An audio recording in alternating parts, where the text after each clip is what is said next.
O Jornal do Meio-Dia está de volta e o Supremo Tribunal Federal descriminalizou o porte de maconha em até 40 gramas. Só que na Câmara, no Congresso Federal, tramita a PEC das drogas, que pode ter um resultado diferente desta decisão do STF.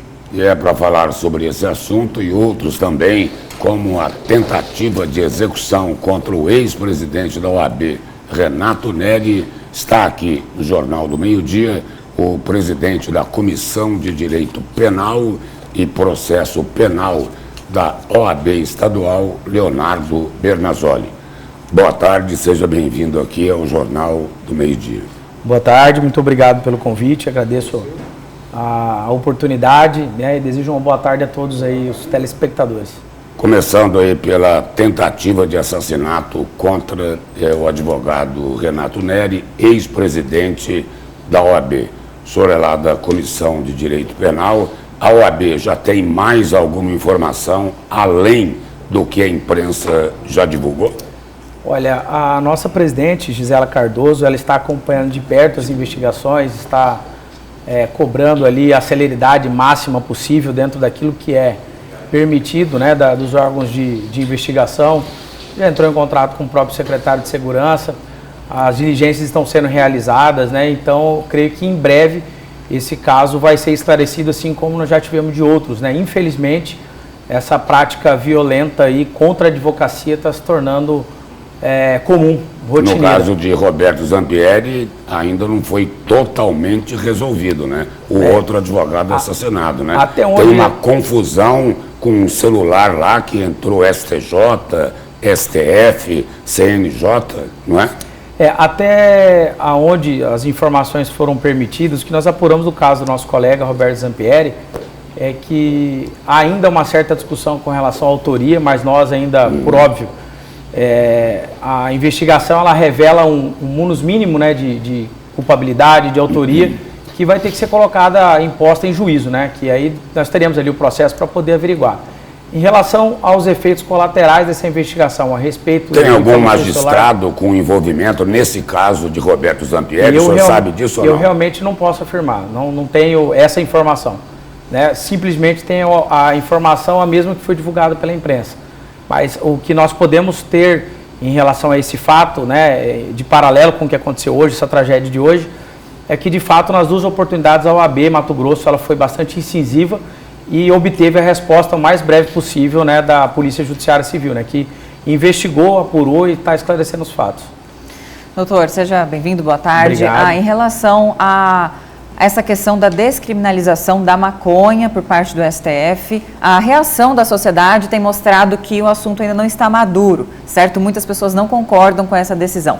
Aos olhos do senhor, que atua, né, na defesa criminal, acredita que o que foi decidido está adequado? A quantidade, já que muito tem se apontado como sendo 40 gramas, uma quantidade demasiada para somente ser qualificado como usuário, e realmente isso, um dos principais argumentos a favor, ajuda a eliminar uma certa desigualdade, um preconceito do processo penal em relação a pessoas que, como no caso concreto que foi julgado, né, um cidadão que foi apreendido com 3 gramas de maconha acabou ficando preso por vários meses. Qual o seu entendimento diante dessa situação toda?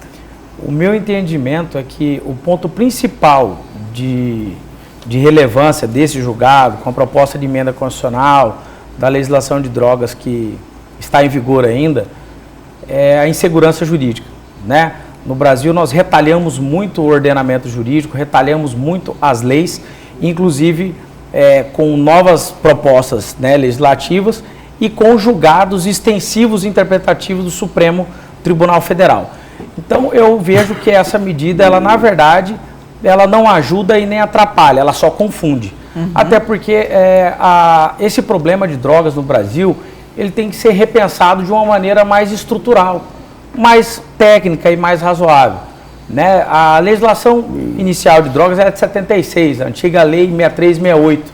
A gente conseguia identificar a figura do usuário pelo artigo 16 e do traficante pelo artigo 12. Né? Aquele que consome era criminoso, o usuário era criminoso, e o traficante também com a pena maior. Veio a legislação de 2006, que é a Lei 11.343, e aboliu a figura do usuário como criminoso. passando a ser um ilícito administrativo ou civil. Existem várias discussões Desde doutrinárias antes técnicas. Já é assim. E já é assim. Então, o artigo 28 ele já traz lá a figura do usuário, aquela pessoa que porta a droga para consumo pessoal, uma pessoa que ela é um problema de saúde pública, não é um problema do direito penal. Essa pessoa ela é reconhecida pela lei, a legislação de 2006, como a pessoa que não domina suas vontades, não domina suas razões. E por isso ela precisa do quê? De um tratamento. Doutor Leonardo, qual a avaliação da OAB em cima do que o senhor acabou de falar? De um lado, o entendimento é de que o dependente químico é um caso de saúde pública. De outro, querem transformar em um caso apenas de polícia. Quando a gente observa a criminalização de conduta, a primeira conclusão que nós devemos tirar é que o Estado falhou nesse ponto. Então, quando ele não consegue resolver dentro da administração pública, do Poder Executivo, do Poder Legislativo, o Poder Legislativo joga para o direito penal, né, que é o ralo, o gargalo ali dos problemas sociais do Brasil. Então, eu não consigo resolver um problema, eu vou lá e criminalizo a conduta e jogo para a segurança pública. E aí não tem o seguinte, não tem uma política de saúde pública para recuperar o dependente. Basta a gente lembrar da lei de drogas atual. É por isso que empurram com a barriga. Empurram com a barriga. Nós criminalizando a conduta do usuário de drogas em 2006 e a própria lei já previa a possibilidade do magistrado determinar a internação daquela pessoa, considerando ele um dependente químico, uma pessoa doente que precisa do tratamento para se desintoxicar. Compulsório ou não? Não, recomendaria e determinaria, né? E a gente sabe que essa determinação compulsória, ela precisaria de um regramento melhor. Mas o que acontece? A gente não consegue nem melhorar. Né? Nem se não foi construído em um hospital, nenhuma clínica foi construída. Mas internar onde? Exatamente. Esse é o problema. O Legislativo fez essa mudança, né, de tirar a figura do usuário como criminoso, e o Executivo não cumpriu o que a lei previa. A gente deveria ter as clínicas de internações. Nós sabemos hoje... E o Judiciário não cobrou do Executivo. Não cobrou do Executivo e ficou esse buraco na legislação. O usuário ele ficou praticamente sem tratamento algum, tanto pelo direito penal quanto pelo direito civil e administrativo. Tem previsão de aplicação de pena de multa, de determinação a frequentar cursos de conscientização, a internação, só que essas medidas se tornaram inócuas porque o Executivo não cumpriu o papel dele. Então, de 2006 a 2024, nós tivemos um buraco. E o aumento dos casos só foi subindo o aumento dos casos. E aqui que nós tivemos agora uma reação. O poder público tinha que reagir de alguma forma. E aí a gente tem agora o quê? Uma reação dúbia em sentido oposto. Vem o Legislativo com uma proposta para criminalizar novamente a conduta do usuário. E vem o Supremo agora numa interpretação extensiva de um julgado anterior dizendo o seguinte, olha, até 40 gramas não é tráfico. E nessa possibilidade de também termos essa PEC das drogas sendo aprovada, 2 turnos lá no Congresso Nacional, qual das decisões prevalecerá de fato? De fato, vai prevalecer a emenda constitucional. Emenda constitucional. Pelo princípio da hierarquia das normas do Brasil, a Constituição da República ela tem... Não é possível que o Supremo julgue essa emenda por alguma hipótese e declare inconstitucionalidade? Existe a possibilidade depois de algum órgão competente, o Ministério Público, a OAB, ou a Defensoria, propor uma ação para se discutir determinada interpretação do novo texto e o Supremo dê ali mais um porém, entretanto, contudo e todavia.